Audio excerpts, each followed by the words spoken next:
RCB in trouble. RCB ಚಿನ್ನದಂತ ಅವಕಾಶವನ್ನ ಕಳೆದುಕೊಂಡಿದೆ. Top 2ಗೆ ಹೋಗೋದಕ್ಕೊಂದು ಒಳ್ಳೆ ಅವಕಾಶ ಇತ್ತು RCBಗೆ. ಎದುರಾಳಿ ಆಗಿದ್ದು SRH ಎನ್ನುವಂತ ಟೀಮ್. ಈ ಬಾರಿ ಅವರ ಪ್ರದರ್ಶನ ಯಾವ ರೀತಿ ಇತ್ತು ಅನ್ನೋದೆಲ್ಲ ನಿಮಗೆಲ್ಲ ಗೊತ್ತಿದೆ.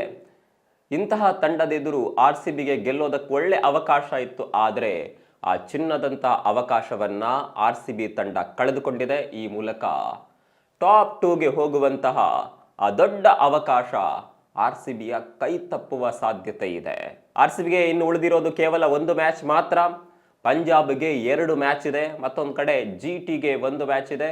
ಮತ್ತೊಂದು ಕಡೆ ಮುಂಬೈಗೆ 1 ಮ್ಯಾಚ್ ಇದೆ. ಮುಂಬೈ ಹೋಗುವಂತ ಸಾಧ್ಯತೆ ತೀರಾ ಕಡಿಮೆ.